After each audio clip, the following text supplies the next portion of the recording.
Hello students. तो हम लोग जो टॉपिक पढ़ रहे थे उस टॉपिक का नाम था मोल कंसेप्ट। क्या था? मोल कंसेप्ट। लास्ट वीडियो में हमने देखा था कि मोल का मतलब क्या होता है और मोल को फाइंड कैसे करेंगे। मैं यहाँ पे कुछ इंपॉर्टेंट फॉर्मूलेस को फिर से आज लिख के रखता हूँ, ठीक है। तो मोल जो होता है, इस मोल को हम लोग शो करते हैं स्मॉल n से, और मोल फाइंड करने का फॉर्मूला होता है मास गिवन, मतलब जो मास दिया हुआ है डिवाइडेड बाय उसका मॉलिक्यूलर मास। इफ वो मॉलिक्यूल है तो मॉलिक्यूलर मास, इफ हमको एटम के मोल्स फाइंड करने हैं तो हम यहाँ पे एटॉमिक मास को यूज करेंगे। अब रही बात एटॉमिक मास और मॉलिक्यूलर मास, तो ये दोनों बातें हम लोग पढ़ चुके हैं, ठीक है। फिर हमने देखा था कि ये नंबर ऑफ मोल्स फाइंड कैसे करेंगे, क्लियर। फिर हमने बोला था कि वन मोल का मतलब क्या होता है, तो वन मोल का मतलब होता है one mole stand for 6.022 into 10 to the power 23 particles. मतलब एक मोल में कितने पार्टिकल्स होने चाहिए? 10 टू द पावर 23 पार्टिकल्स में होने चाहिए, क्लियर है। तो इस प्रकार से हमने यहाँ पे देखा था वन मोल का मतलब कितने पार्टिकल्स वहां पे होने चाहिए। कल जो हमने टॉपिक पढ़ा था उसमें हमने मोल का रिलेशन देखा था मास के साथ, और मास का रिलेशन देखा था मॉलिक्यूलर मास के साथ। तो ये तीन बातें हम लोग पढ़ चुके थे। आज का जो हमारा टॉपिक है, या आज हम जो टॉपिक पढ़ने वाले हैं मोल कंसेप्ट में, उसमें हमको जो मोल होता है और फिर नंबर ऑफ पार्टिकल्स होते हैं, क्या होते हैं? Number of particles. तो इनके बीच का रिलेशन हमको समझना है कि कितने मोल्स में कितने पार्टिकल्स होने चाहिए, और ये फाइंड करने के लिए हम ये सेकंड वाला जो फॉर्मूला यहाँ पे लिखा हुआ है इसको हम लोग क्या करेंगे? यूज करेंगे, ठीक है। अब वन बाय वन हम यहाँ पे एक एक न्यूमेरिकल्स लेते जाएंगे और इस कंसेप्ट को और अच्छे से पढ़ते जाएंगे, क्लियर। अब देखो, मेरा कहने का मतलब ऐसा है कि मेरे पास यहाँ पे एक बीकर है, ठीक है, और मैं बोलता हूं कि इस बीकर में X नाम का एक केमिकल कंपाउंड है, और इस X केमिकल कंपाउंड का 1 मोल यहाँ पे ऐड किया हुआ है। कितना? 1 मोल, क्लियर है। तो X नाम का एक सब्सटेंस है, X नाम का एक सब्सटेंस है, ठीक है। और इस X नाम का जो सब्सटेंस है उसका 1 मोल मैंने इस बीकर में ऐड किया, और अब मैंने आपको बोला कि आप मुझे ये बताओ कि इस 1 मोल जो सब्सटेंस हमने यहाँ पे ऐड किए हैं इस बीकर में, तो इस बीकर में इस सब्सटेंस X के कितने पार्टिकल्स रहेंगे? कितने पार्टिकल्स रहेंगे, क्लियर है। क्वेश्चन क्या है? एक सब्सटेंस है जिसका 1 मोल हमने इस बीकर में रखा हुआ है, तो इस बीकर में जो सब्सटेंस है वो, देखो सब्सटेंस जो है वो किसका बना हुआ है? पार्टिकल का, सही है ना। तो ये सब्सटेंस जो पार्टिकल का बना हुआ है, तो इस सब्सटेंस का 1 मोल हमने इस बीकर में लिया हुआ है। तो आपको ये पूछा है कि इस बीकर में इस X सब्सटेंस के कितने पार्टिकल्स रहेंगे। तो ये फाइंड करने के लिए हम जो सेकंड फॉर्मूला यहाँ पे यूज करते हैं, मतलब मोल और पार्टिकल, इन दोनों का रिलेशन बताने का काम करेगा ये सेकंड फॉर्मूला, क्लियर है। अब यहाँ पे फाइंड करेंगे कि किस प्रकार से वो वहां पे पार्टिकल्स होने चाहिए, क्लियर है। अब ये जो पार्टिकल्स हैं, ये पार्टिकल्स 3 फॉर्म में रहते हैं। या तो ये एटम के फॉर्म में रहेंगे, या तो ये मॉलिक्यूल के फॉर्म में रहेंगे, या तो ये आयंस के फॉर्म में रहेंगे, ठीक है। इनमें से जो एटम होते हैं और जो मॉलिक्यूल होते हैं ये जनरली न्यूट्रल होते हैं। कैसे होते हैं? न्यूट्रल। लेकिन जो आयंस होते हैं, ये आयंस कैसे रहेंगे? चार्ज्ड रहेंगे। कैसे रहेंगे? Charge, clear. अब मैं यहाँ पे लिखता हूँ H2, तो ये मॉलिक्यूल है और इस मॉलिक्यूल के ऊपर कोई चार्ज नहीं है। इसका मतलब ये कैसा होना चाहिए? न्यूट्रल होना चाहिए। हम यहाँ पे लिखते हैं Na, तो इस Na के ऊपर कोई चार्ज लिखा हुआ है? नहीं है। इसका मतलब ये Na जो रहेगा ये भी कैसा रहेगा, न्यूट्रल। अकेला Na प्रेजेंट है तो ये एटम का काम करेगा, यहाँ पे मोर देन वन हाइड्रोजन के एटम्स है तो ये बन जाएगा मॉलिक्यूल। एटम मॉलिक्यूल हम लोग ऑलरेडी पढ़ चुके हैं, इसलिए हम और उसको डिटेल में नहीं देखेंगे। अभी हमारा टारगेट है न्यूट्रल और चार्ज पार्टिकल का मतलब क्या होता है। अब यहाँ पे मैं लिखता हूं Na+1। तो देखो हम इन दोनों Na को कंपेयर करेंगे तो फर्स्ट वाला जो Na है जो अपर साइड में लिखा हुआ है, इस Na के ऊपर कोई चार्ज तो नहीं है, और जब किसी के ऊपर कोई चार्ज नहीं होता है इसका मतलब वो क्या रहेगा, न्यूट्रल रहेगा। लेकिन हम इसकी बात करते हैं तो इस Na+ के ऊपर एक पॉजिटिव चार्ज है। अब ये चार्ज जो होता है ये चार्ज दो टाइप का हो सकता है, या तो पॉजिटिव चार्ज हो सकता है या तो निगेटिव चार्ज हो सकता है। ऐसा जरूरी नहीं है कि आयंस के ऊपर हमेशा पॉजिटिव चार्ज ही होना चाहिए। हाँ, वो चार्ज मे भी पॉजिटिव मे भी निगेटिव पॉसिबल हो सकता है। जैसे मैं यहां पे लिखता हूं Cl-1, तो Cl के ऊपर चार्ज कौन सा है, -1 है। मतलब ये जो Cl रहेगा ये भी किसका काम करेगा, आयन का काम करेगा। जिस आयन के ऊपर पॉजिटिव चार्ज होता है उसको हम बोलते हैं कटायन। क्या बोलेंगे, कटायन। और जिसके ऊपर नेगेटिव चार्ज होता है इसको हम बोलते हैं अनायन। क्या बोलेंगे, अनायन। तो यहाँ पे जो Na+ है ये कटायन का काम करेगा, और ये जो Cl- है ये किसका काम करेगा, अनायन का काम करेगा। यहाँ पे हाइड्रोजन जो रहेगा H2 जो रहेगा ये मॉलिक्यूल का काम करेगा, और सोडियम जो रहेगा वो एटम का काम करेगा। सही है। तो ये होता है न्यूट्रल और चार्ज के बीच का डिफरेंस। ऐसा नहीं है कि जो चार्ज पार्टिकल रहेंगे वो अकेले प्रेजेंट रहेंगे। जैसे मैं यहाँ पे लिखता हूं SO4-2, तो SO4 के ऊपर का ओवरऑल चार्ज है -2। मतलब ये SO4 जो रहेगा ये चार्ज पार्टिकल बन गया, और ये चार्ज पार्टिकल बनने की वजह से इस SO4 को हम लोग क्या बोलेंगे, आयन बोलेंगे। अब क्वेश्चन ये आता है, आयन दो टाइप के हैं, कटायन और अनायन। अब SO4 के ऊपर चार्ज कौन सा है, प्लस है, माइनस है, और माइनस चार्ज होने की वजह से हम इसको क्या बोलेंगे, अनायन बोलेंगे। क्या बोलेंगे, अनायन। क्लियर। अब हम यहाँ पे एक दूसरा एग्जांपल लेते हैं। मैं लिखता हूं PO4-3, तो PO4 का ओवरऑल चार्ज कितना है, -3। इसका मतलब ये PO4 जो रहेगा वो न्यूट्रल पार्टिकल्स में नहीं आएगा, वो कौन से पार्टिकल में आएगा, चार्ज पार्टिकल में आएगा। और जब ये चार्ज पार्टिकल में आएगा जिसके ऊपर नेगेटिव चार्ज है तो ये बन जाएगा अनायन। सही है। हम नेक्स्ट की बात करते हैं NH3। ये जो NH3 है इसके ऊपर कोई चार्ज नहीं है, इसका मतलब ये NH3 अमोनिया जो रहेगा ये न्यूट्रल पार्टिकल का काम करेगा। लेकिन जब हम यहाँ पे NH4+1 लिखते हैं इसका मतलब ये जो रहेगा ये न्यूट्रल नहीं है, ये चार्ज्ड है। तो पार्टिकल्स जो है वो या तो न्यूट्रल रहेंगे या तो चार्ज रहेंगे। न्यूट्रल में एटम मॉलिक्यूल दोनों आएंगे, लेकिन चार्ज वाले में आयंस आएंगे। वो या तो कटायन हो सकते हैं या तो अनायन हो सकते हैं। ये पता कैसे चलेगा, वो जो चार्ज लिखा होता है उस चार्ज से पता चलेगा। If that charge will be positive then that is called as cation. If charge will be negative, then that is called as anion. So ions are classified into two parts. One is cation and second is anion on the basis of charge which is present on that ion. Clear है।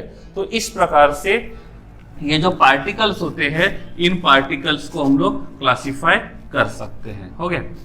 अब देखो, अब हमको find करना होता है कि 1 मोल में कितने पार्टिकल्स रहेंगे। मॉलिक्यूल रहेगा तो मॉलिक्यूल्स रहेंगे, एटम रहेगा तो एटम्स रहेंगे। अब क्वेश्चन देखो, पहला क्वेश्चन,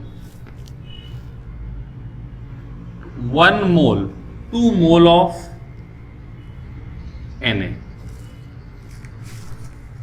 Na के कितने मोल्स है, 2 मोल्स है। और इसमें हमको फाइंड क्या करना है, फाइंड करना है कि नंबर ऑफ पार्टिकल्स कितने रहेंगे। क्या फाइंड करना है, नंबर ऑफ पार्टिकल्स कितने हैं।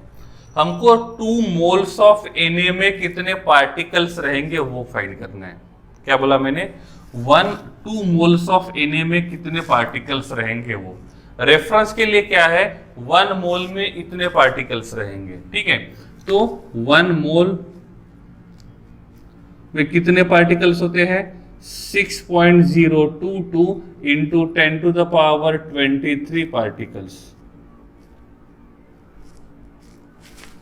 कितने? 6.022 into 10 to the power 23 particles. तो अभी मैंने आपको क्वेश्चन पूछा हुआ है 2 मोल में कितने पार्टिकल्स रहेंगे। क्या करना है? क्रॉस मल्टीप्लिकेशन करना है।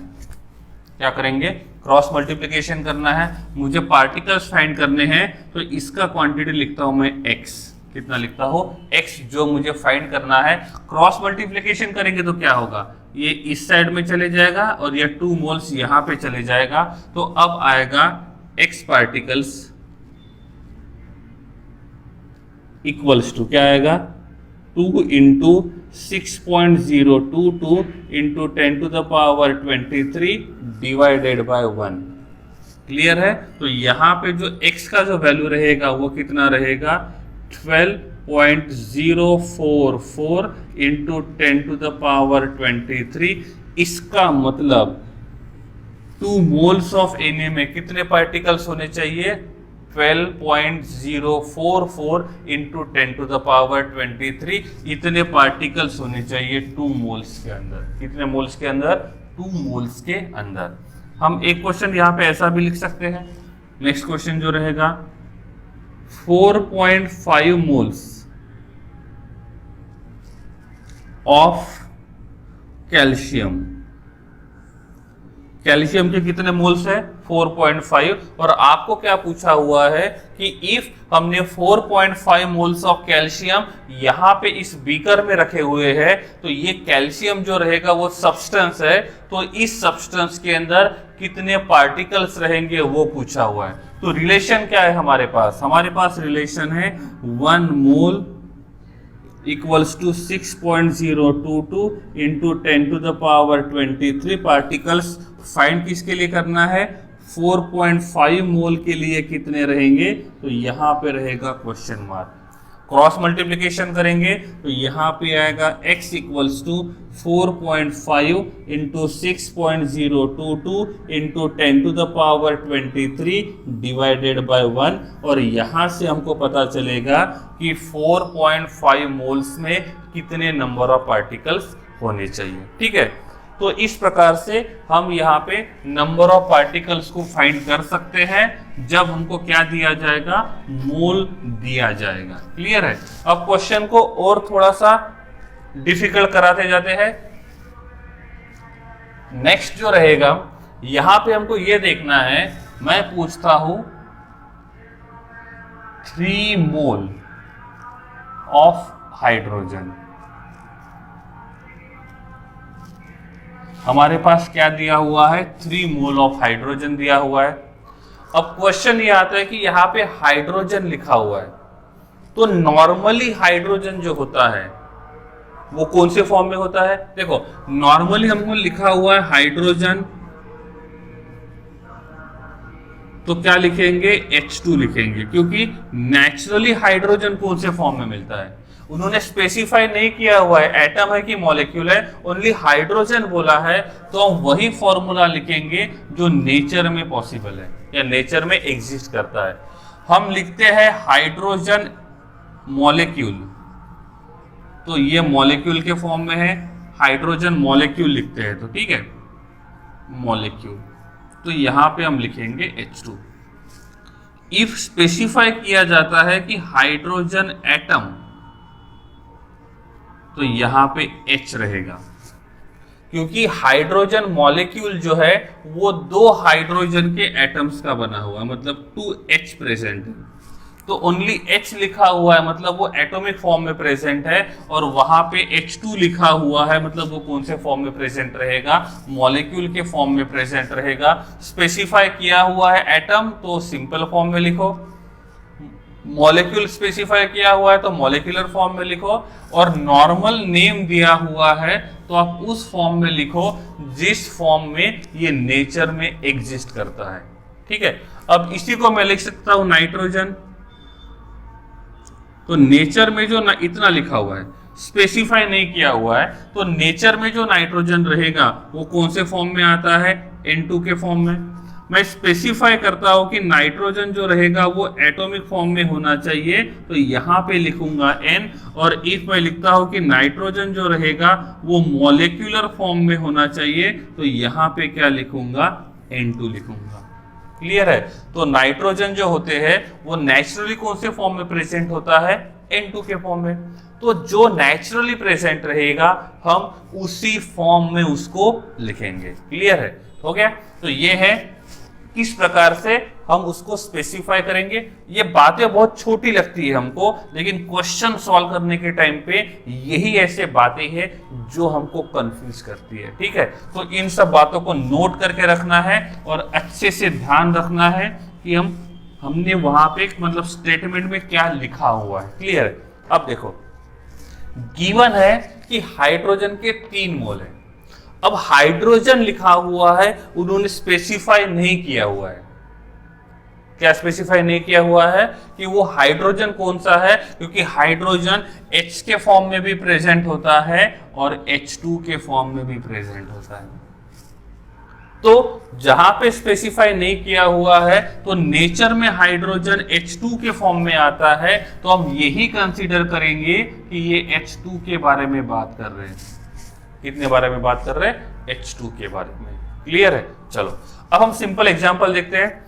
अब मैंने बोला कि मेरे पास यहां पे बीकर है, ये एक बीकर है। ठीक है, अब हमारे पास जो पेन है ये मैं ऐसे जॉइंट रखता हूं।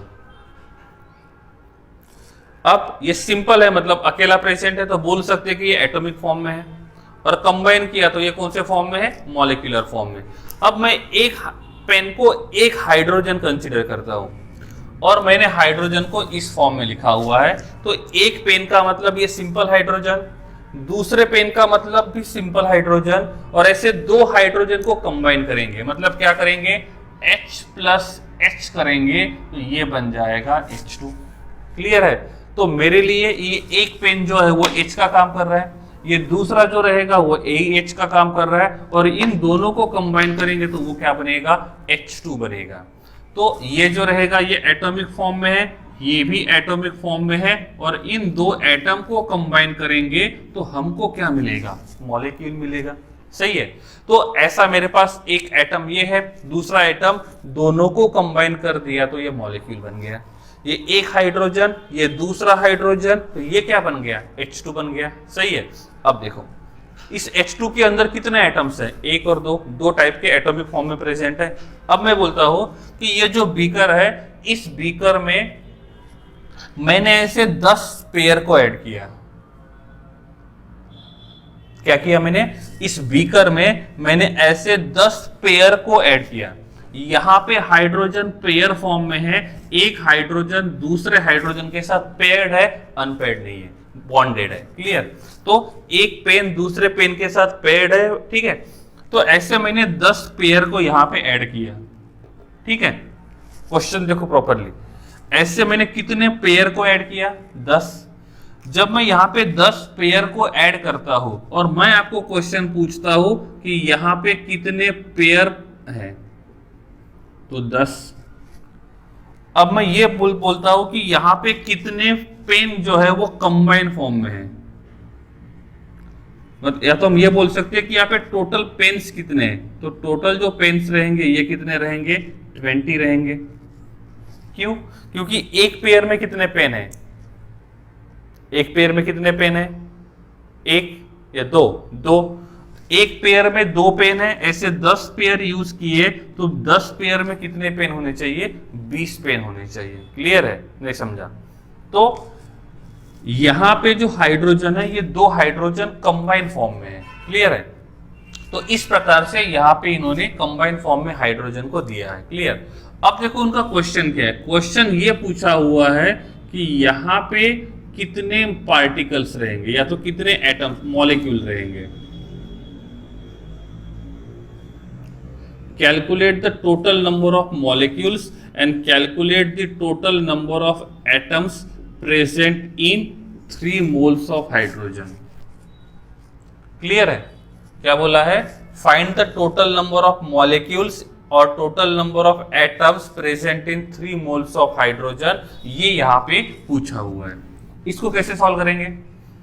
अब यहाँ पे जो हाइड्रोजन है वो कौन से फॉर्म में दिया हुआ है? एटॉमिक फॉर्म में, मॉलिक्यूलर फॉर्म में? मॉलिक्यूलर फॉर्म में दिया हुआ है, तो हम लिख सकते हैं 1 मोल का मतलब कितने मॉलिक्यूल्स होते हैं? 6.022 into 10 to the power 23 molecule.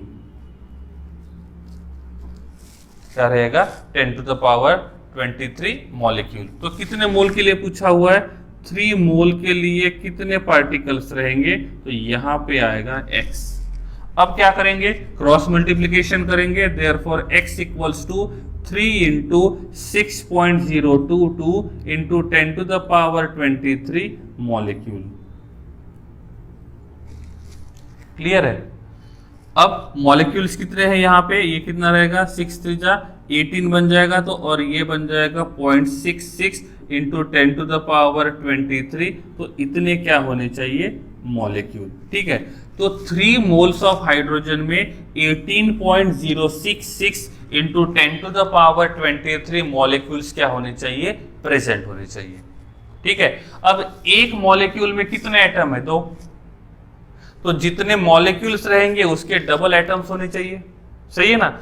अब एटम्स, मॉलिक्यूल से एटम फाइंड करना होता है, तो क्या होता है? Number of atoms equals to n into number of molecules, where n stand for atomicity.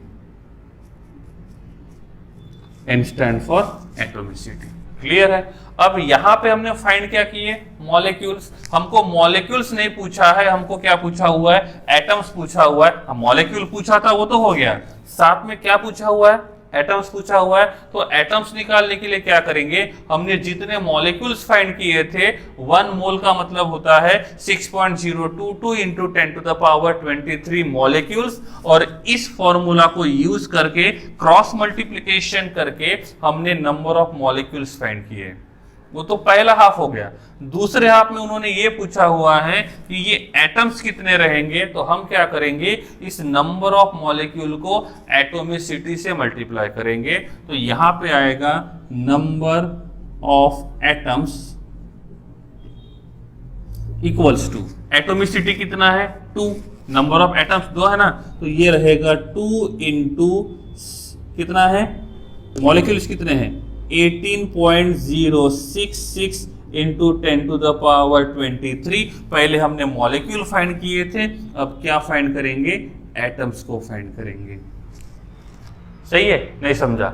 तो इसको हम लोग अप्रोक्सीमेट देखेंगे, तो ये कितना रहेगा? 36 इंटू 10 टू द पावर 23। ये अप्रोक्सीमेट वैल्यू मैंने यहाँ पे लिखा हुआ है। ठीक है, तो जितने एटम मॉलिक्यूल्स थे उसके डबल क्या होने चाहिए? यहाँ पे एटम्स होने चाहिए। क्लियर है? तो ये होता है, क्योंकि देखो पार्टिकल्स एटम के फॉर्म में भी है, मॉलिक्यूल के फॉर्म में भी है, आयंस के फॉर्म में भी है। तो अभी हम ये नहीं बोलेंगे कि 1 मोल में इतने पार्टिकल्स है, आपको स्पेसिफाई करना पड़ेगा कि वो पार्टिकल एटम है, मॉलिक्यूल है कि आयंस है। इसलिए यहां पे हमने मॉलिक्यूल भी स्पेसिफाई किया, और क्या स्पेसिफाई किया? नंबर ऑफ एटम्स भी क्या किया है? यहां पे स्पेसिफाई किया हुआ है। ठीक है, अब जो नेक्स्ट वाला जो क्वेश्चन है, हमको भी यहाँ पे इसी हिसाब से जाना है। नंबर ऑफ एटम्स भी फाइंड करने हैं और नंबर ऑफ मॉलिक्यूल्स भी क्या करने हैं? फाइंड करने हैं। क्लियर? अब यहाँ पे लिखा हुआ है 2 मोल्स ऑफ क्लोरीन। क्या लिखा हुआ है? 2 मोल्स ऑफ क्लोरीन। अब क्लोरीन जो है ये नेचर में कौन से फॉर्म में मिलेगा? Cl2 के फॉर्म में मिलेगा। सिंपल सी बात है। सही है ना? अब ये एटॉमिक फॉर्म है, मॉलिक्यूल फॉर्म है, तो ये कौन सी फॉर्म में प्रेजेंट है? मॉलिक्यूलर फॉर्म में प्रेजेंट है। जब ये मॉलिक्यूलर फॉर्म में प्रेजेंट रहेगा, कौन से फॉर्म में? मॉलिक्यूलर फॉर्म में। ठीक है, यहां पे मैं लिखता हूं 2 मोल्स ऑफ मैग्नीशियम। क्लियर। अब मैग्नीशियम जो होता है वो कौन सी फॉर्म में प्रेजेंट होता है, Mg, और Mg जो रहेगा वो कौन से फॉर्म में प्रेजेंट है, एटॉमिक फॉर्म में प्रेजेंट है। कौन से फॉर्म में, एटॉमिक। क्लियर है। अब देखो बात ऐसी होती है कि यहां पे जब हम लोग मॉलिक्यूल के लिए लिखते हैं और ये एटम के लिए, सही है, सिंगल प्रेजेंट रहेगा तो एटॉमिक फॉर्म में रहेगा, और मल्टीपल में प्रेजेंट रहेगा तो वो क्या रहेगा, मॉलिक्यूलर फॉर्म में प्रेजेंट है। तो यहाँ पे क्लोरीन मॉलिक्यूल फॉर्म में प्रेजेंट है और यहाँ पे जो मैग्नीशियम है वो एटॉमिक फॉर्म में प्रेजेंट है। जब हम लोग मॉलिक्यूलर फॉर्म के लिए जाते हैं तो फॉर्मूला देखो, अब हम लोग पार्टिकल्स नहीं लिखेंगे, पार्टिकल्स की जगह क्या लिखेंगे, या तो एटम लिखेंगे, या तो मॉलिक्यूल लिखेंगे, या तो आयन से लिखेंगे। लेकिन ये ना ही Mg चार्ज्ड है ना ही Cl2 चार्ज्ड है, तो ये दोनों न्यूट्रल होने की वजह से यहाँ पे ये आयन नाम का कंसेप्ट नहीं आएगा। यहाँ पे जो कंसेप्ट आएगा वो आएगा एटम और मॉलिक्यूल। क्लियर। तो यहाँ पे क्लोरीन जो है वो मॉलिक्यूलर फॉर्म में प्रेजेंट है और मैग्नीशियम जो रहेगा वो एटॉमिक फॉर्म में प्रेजेंट है। क्लियर। तो मॉलिक्यूलर फॉर्म में जो प्रेजेंट होता है उनके लिए जो रेफरेंस फॉर्मूला है वो बन जाता है 1 mole equals to 6.022 into 10 to the power 23 molecules. Formula किसके लिए बना, इफ वो मॉलिक्यूल के फॉर्म में प्रेजेंट है। क्लियर है। तो हमको मॉलिक्यूल्स मिलेंगे और मॉलिक्यूल से क्या फाइंड कर सकते हैं, एटम्स फाइंड कर सकते हैं। ठीक है, वो बात की होगी। क्लियर, स्टेप बाय स्टेप जा रहे हैं। तो ये हो गया हमारा रेफरेंस। तो एटम्स फाइंड करने के लिए हमको पहले क्या करना पड़ेगा, मॉलिक्यूल्स फाइंड करना पड़ेगा। तो 1 मोल में इतने मॉलिक्यूल्स होते हैं, तो 2 मोल्स में कितने मॉलिक्यूल्स रहेंगे, क्या करना पड़ेगा, क्रॉस मल्टीप्लीकेशन। तो आएगा x equals to 2 into 6.022 into 10 to the power 23 क्या है, मॉलिक्यूल। पार्टिकल को भूल जाओ, अब एटम मॉलिक्यूल याद रखो, आयन याद रखो, तो ये बन जाएगा मॉलिक्यूल। ठीक है, तो हम इसको लिख सकते हैं x इक्वल्स टू ये कितना रहेगा 12.044 into 10 to the power 23 molecule. Clear है। तो इतने मॉलिक्यूल्स प्रेजेंट रहेंगे। हो गया क्लियर। अब ये तो हुई मॉलिक्यूल की बात। अब मैंने आपको पूछा मॉलिक्यूल तो फाइंड करना ही है, लेकिन आपको एटम्स भी फाइंड करने हैं। तो एटम्स फाइंड करने के लिए क्या करेंगे, n से मल्टीप्लाई करेंगे। n का मतलब क्या होता है, एटोमिसिटी। तो अब क्या करेंगे, और इसका एटोमिसिटी कितना है 2, तो n का वैल्यू जो रहेगा वो 2 रहेगा। तो नंबर ऑफ एटम्स जो रहेंगे वो रहेंगे 2 into 12.044 into 10 to the power 23 atoms. ठीक है, इसको और सिंप्लीफाई करेंगे तो ये x का जो वैल्यू रहेगा वो कितना रहेगा 24.088 into 10 to the power 23 atoms. हो गया। तो इस प्रकार से हमने यहाँ पे नंबर ऑफ एटम्स भी फाइंड कर लिए हैं और नंबर ऑफ मॉलिक्यूल्स भी फाइंड कर लिए हैं। इफ वो मॉलिक्यूलर फॉर्म में प्रेजेंट है तो यहां से हम एटम को भी फाइंड कर सकते हैं और मॉलिक्यूल को भी फाइंड कर सकते हैं। लेकिन इफ वो एटॉमिक फॉर्म में प्रेजेंट है तो यहां से हम लोग ओनली एटम्स को फाइंड कर सकते हैं, हम मॉलिक्यूल्स को फॉर्म या फाइंड नहीं कर सकते।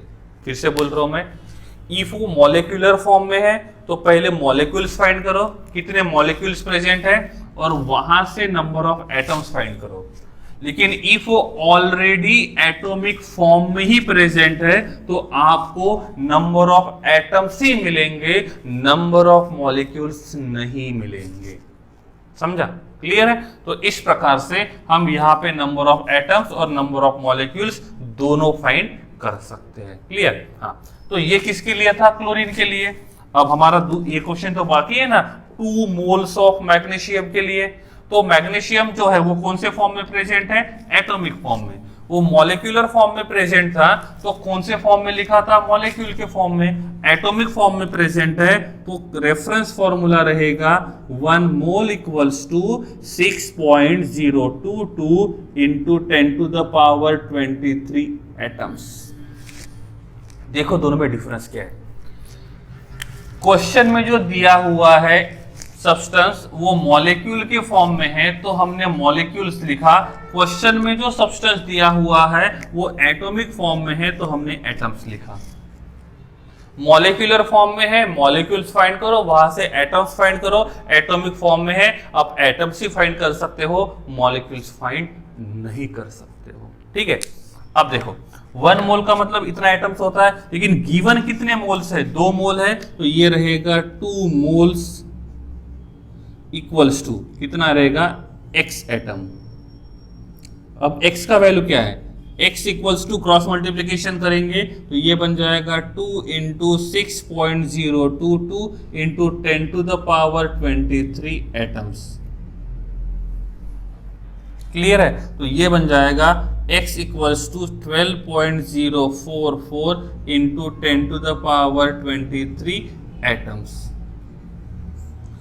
अब देखो ट्रेजेडी कंडीशन, मतलब डिफरेंस देखो, यहां पे भी हमने 2 मोल लिए, यहां पे भी 2 मोल लिए, तो 2 मोल में जो मॉलिक एटम्स है वो कितने हैं? 24.88, और यहां पे 2 मोल में एटम्स कितने हैं? 12.044। तो ये दोनों के बीच का डिफरेंस है, क्योंकि यहाँ पे एटोमिसिटी ज्यादा है, यहाँ पे एटोमिसिटी कम है। ये एटॉमिक फॉर्म में प्रेजेंट है और ये मॉलिक्यूलर फॉर्म में प्रेजेंट है। तो इस प्रकार से हमने 2 टाइप के क्वेश्चन को साथ में पढ़ा, ये समझने के लिए कि यहाँ पे मॉलिक्यूल और एटम मतलब कब हम लोग ये लिखेंगे 1 mole equals to 6.022 into 10 to the power 23 atoms, और कब लिखेंगे 1 mole equals to 6.022 into 10 to the power 23 molecules. तो ये यहां पे बता रहा हूं मैं कि कब हमको पार्टिकल, अभी तो भूल ही जाना है, वहां पे या तो एटम्स यूज करना या तो मॉलिक्यूल्स। आयंस के ऊपर बाद में आएंगे, पहले इन दोनों को समझ लेते हैं। तो एटम कब लिखेंगे? जब वो एटॉमिक फॉर्म में रहेगा। मॉलिक्यूल कब लिखेंगे? जब वो मॉलिक्यूलर फॉर्म में रहेगा। आयंस को हम लोग अच्छे से बाद में देखेंगे, पहले इन दोनों को साथ में पढ़ लेते हैं। क्लियर है? तो इस प्रकार से हमने इस एग्जांपल में देख लिया है कि किस प्रकार से हम इनको सॉल्व करेंगे, कब एटम लिखेंगे और कब हम लोग वहां पे मॉलिक्यूल्स लिखेंगे। क्लियर है? थोड़ा ध्यान रखना है हर एक बात की तरफ, जो हम बोल रहे हैं उसको अच्छे से नोट करके रखना है। ये मोल कंसेप्ट है, ठीक है, इसको थोड़ा अच्छे से ध्यान देके पढ़ना है। क्लियर है? हाँ, अब देखो नेक्स्ट क्वेश्चन में यहां पे लिखता हूं 5 मोल्स ऑफ H2O।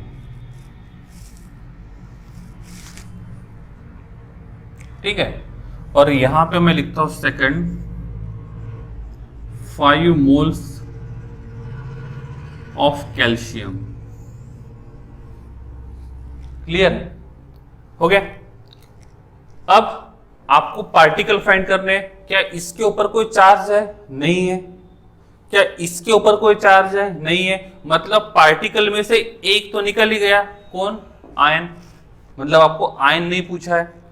अब पूछा क्या होगा आपको? या तो एटम पूछा जाएगा या तो मॉलिक्यूल पूछा जाएगा। कब आपको एटम मॉलिक्यूल दोनों पूछे जाएंगे? जब क्वेश्चन में दिया हुआ सब्सटेंस मॉलिक्यूलर फॉर्म में है। कब आपको ओनली एटम पूछा जाएगा? जब आपके पास वो एटॉमिक फॉर्म में है।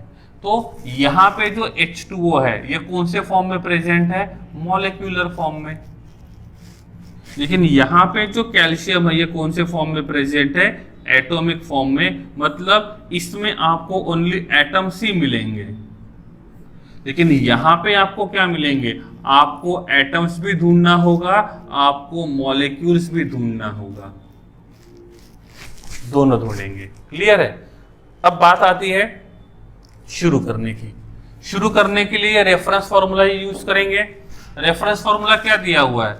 1 mole equals to 6.022 into 10 to the power 23। Particle को भूल जाना है, चार्ज नहीं है, आयंस नहीं आएगा, 2 ही बातें बची। कौन सी? एटम और मॉलिक्यूल। अब बोलो क्या आना चाहिए? एटम आना चाहिए, मॉलिक्यूल आना चाहिए। तो ये मॉलिक्यूलर फॉर्म में प्रेजेंट है, तो हम यहां पे लिखेंगे मॉलिक्यूल्स। क्लियर? अब इसकी बात करते हैं। रेफरेंस फॉर्मूला तो लिखना ही होगा, बिना उसके पॉसिबल नहीं है। 1 mole equals to 6.022 into 10 to the power 23।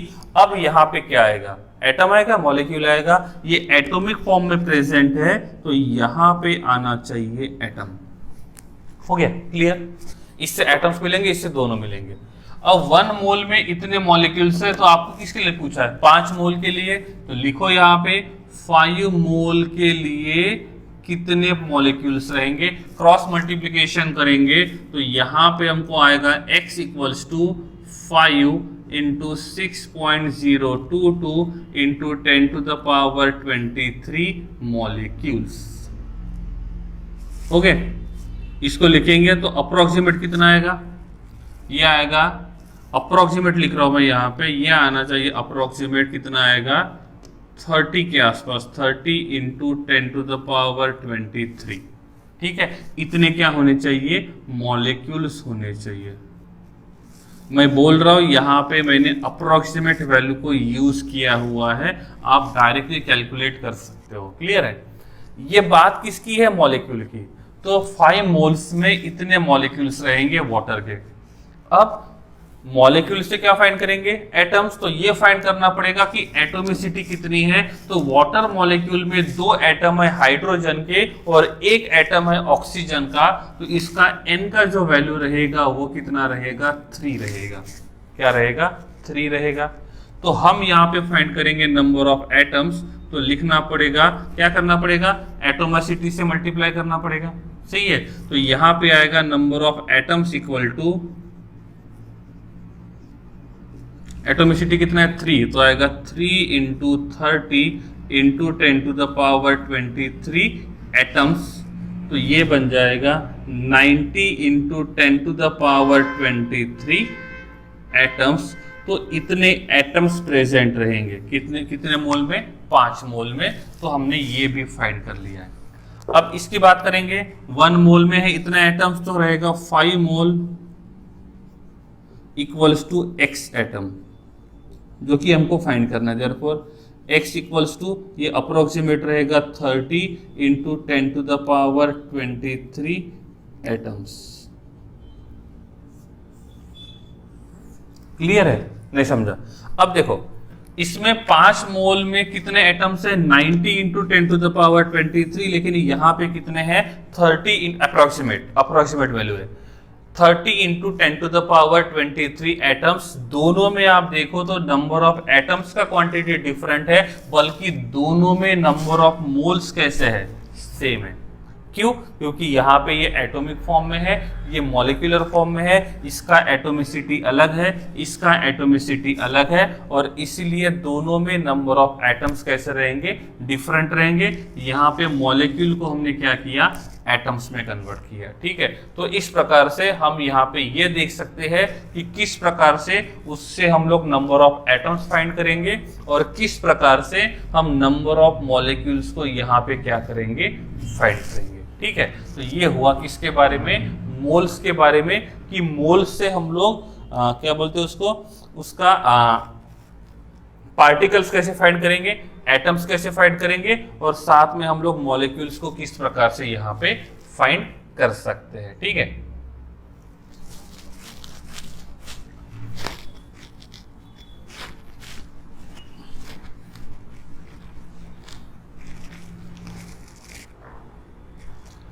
अब नेक्स्ट क्वेश्चन को देखते हैं। हमारे पास है 4 मोल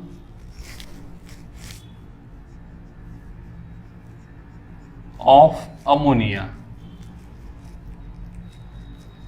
कौन प्रेजेंट है, 4 मोल ऑफ अमोनिया। क्लियर है। अब देखो ये अमोनिया जो है इसका फॉर्मूला क्या है, NH3, और NH3 जो रहेगा ये कौन से फॉर्म में है, मॉलिक्यूलर फॉर्म में। कौन से फॉर्म में प्रेजेंट है, मॉलिक्यूलर फॉर्म में। क्लियर है। अब ये मॉलिक्यूलर फॉर्म में प्रेजेंट रहेगा तो यहाँ पे आपको दोनों बातें फाइंड करना होगा, एटम भी फाइंड करेंगे और मॉलिक्यूल भी फाइंड करेंगे। क्लियर है। इस प्रकार से फॉर्मूला क्या बनेगा, 1 mole equals to 6.022 into 10 to the power 23 molecule. बस, ठीक है। अब गिवन कितने मोल है, 4 मोल, तो क्या रहेगा 4 मोल के लिए कितने मॉलिक्यूल्स रहेंगे, तो ये बन जाएगा x equals to 4 into 6.022 into 10⁻23 molecule, ठीक है। तो ये बन जाएगा x इक्वल्स टू, ये कितना आएगा 24.088 इंटू 10⁻23 मॉलिक्यूल।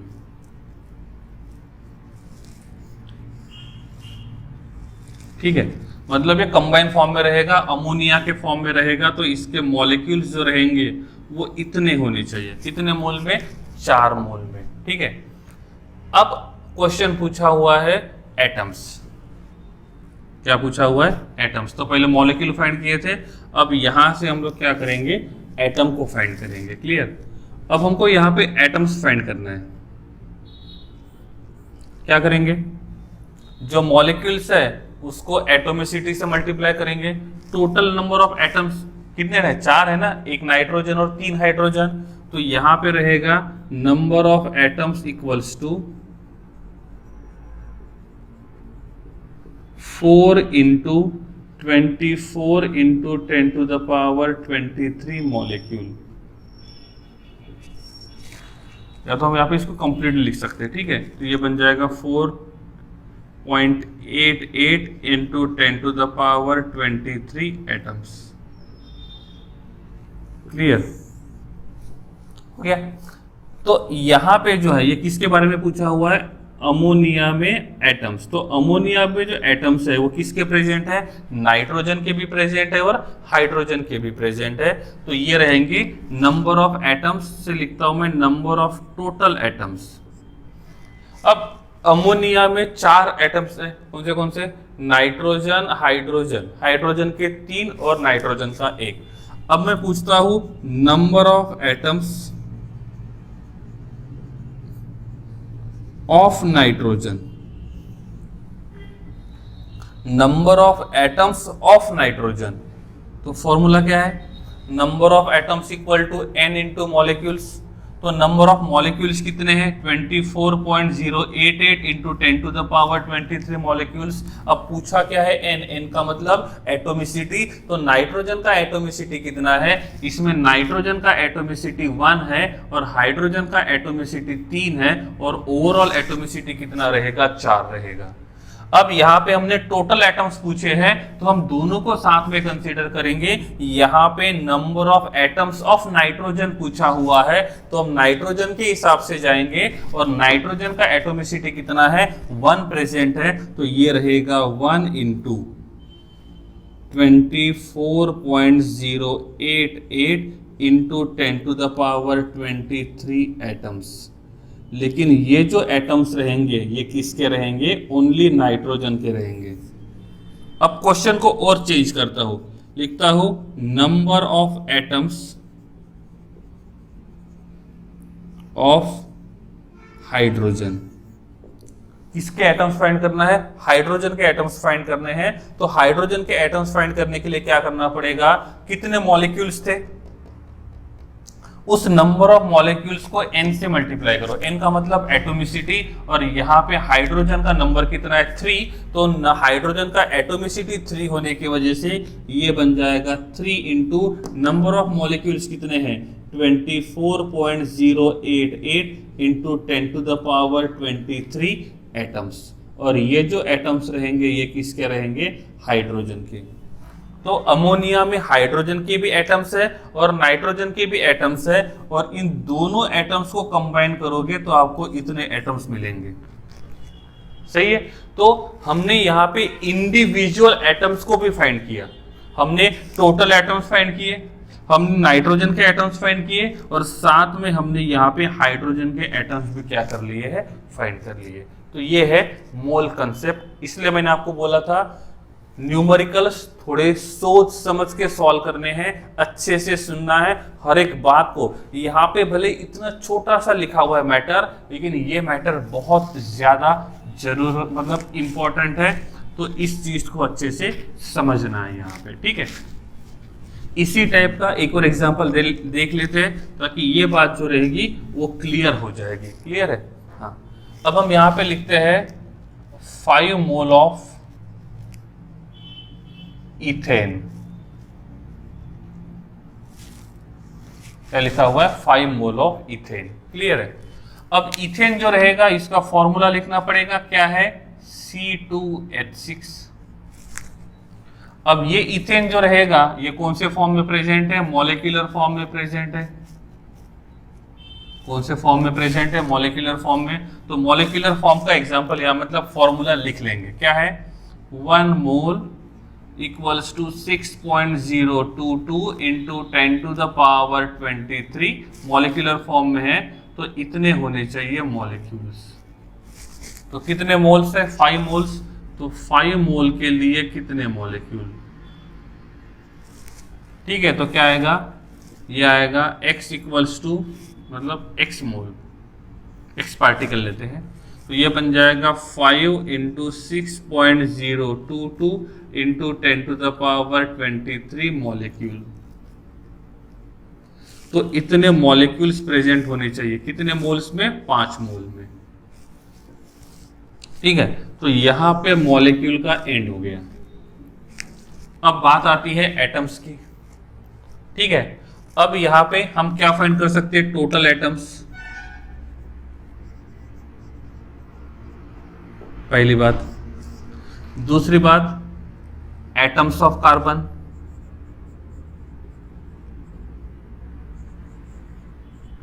और तीसरी बात, एटम्स ऑफ हाइड्रोजन। ये 3 बातें हमको यहां पे फाइंड करनी है। टोटल एटम्स के लिए क्या करेंगे? Total atomicity. कार्बन की एटोमिसिटी कितनी है? 2। हाइड्रोजन की एटोमिसिटी है 6 और दोनों को मिलाएंगे के बन जाएगा 8। तो टोटल एटोमिसिटी कितनी है? 8। तो यहां पे इसको हम लोग एटोमिसिटी से मल्टीप्लाई करेंगे तो टोटल एटम्स रहेंगे 8 इंटू 5 इंटू 6.022 इंटू 10⁻23 एटम्स। और ये जो एटम्स है यहां पे कौन रहेगा? कार्बन के भी एटम्स रहेंगे और हाइड्रोजन के भी एटम्स रहेंगे, क्योंकि हम लोग यहाँ पे जो मल्टीप्ली एटोमिसिटी है ये एटोमिसिटी हमने टोटल ली हुई है और टोटल एटोमिसिटी कितना है? 8 है। इसमें क्या पूछा हुआ है? Atoms of carbon. तो एटम्स ऑफ कार्बन के लिए क्या करना पड़ेगा? Atomicity of carbon. कार्बन का एटोमिसिटी कितना है? 2। तो ये बन जाएगा 2 इंटू 5 इंटू 6.022 इंटू 10⁻23 एटम्स। और ये जो एटम्स रहेंगे ये किसके रहेंगे? कार्बन के। अब रही बात हाइड्रोजन की, तो हाइड्रोजन का एटोमिसिटी कितना है? 6। तो क्या आएगा?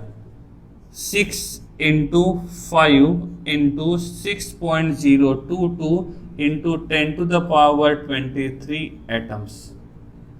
और ये जो एटम्स रहेंगे ये किसके रहेंगे? हाइड्रोजन के रहेंगे। तो कार्बन के एटम्स प्लस हाइड्रोजन के एटम्स करेंगे तो इतना हमको मिलना चाहिए। ठीक है, तो अब क्वेश्चन देखो क्या है। 5 मोल ऑफ इथेन।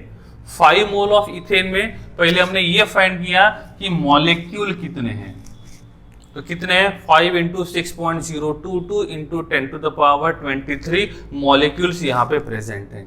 क्लियर? अब हमको क्या करना है? जब मॉलिक्यूल मिल जाते हैं तो मॉलिक्यूल से एटम ढूंढना है और एटम ढूंढने के लिए एटोमिसिटी का काम करे पड़ेगा। अब यहाँ पे एटोमिसिटी कैसे पता चलेगा? कार्बन की एटोमिसिटी 2 है, हाइड्रोजन की एटोमिसिटी 6 है, तो पूरे मॉलिक्यूल की एटोमिसिटी कितने रहेगी? 8। हमको टोटल एटम्स फाइंड करना है तो यहाँ पे हमने टोटल एटोमिसिटी से मल्टीप्लाई किया। यहाँ पे हमको कार्बन की ही एटम्स ढूंढना है तो हमने कार्बन की एटोमिसिटी से मल्टीप्लाई किया। यहाँ पे हाइड्रोजन के एटम्स ढूंढना है तो हमने हाइड्रोजन की एटोमिसिटी को यहाँ पे क्या किया है? मल्टीप्लाई किया हुआ है। ठीक है, तो उन एटम्स के इंडिविजुअल एटम्स फाइंड करोगे और टोटल एटम्स फाइंड करोगे तो ये दोनों का क्वांटिटी क्या होना चाहिए? सेम होना चाहिए। तो इस प्रकार से हमने इथेन में मॉलिक्यूल्स फाइंड किया कि ये मॉलिक्यूल किसके हैं? इथेन के। इथेन के मतलब C2H6 जब कार्बन हाइड्रोजन कंबाइन फॉर्म में रहेगा, जब वो मॉलिक्यूलर फॉर्म में रहेगा तो इतने मॉलिक्यूल्स रहेंगे। मॉलिक्यूल हो गए, एटम्स फाइंड करना है तो एटम्स हम लोग कैसे फाइंड कर सकते हैं? हम कार्बन के एटम फाइंड कर सकते हैं, हम हाइड्रोजन के एटम्स फाइंड कर सकते हैं, या तो हम टोटल एटम्स फाइंड कर सकते हैं। सही है, क्लियर है?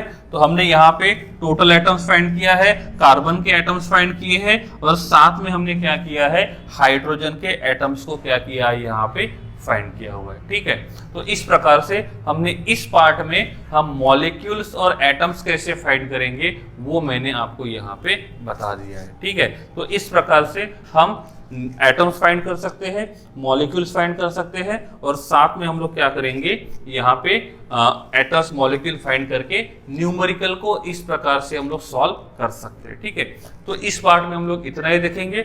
नेक्स्ट पार्ट में हम लोग आयंस के रिलेटेड भी कुछ क्वेश्चंस फाइंड देखेंगे। ठीक है, तो इस पार्ट में इतना ही। Thank you.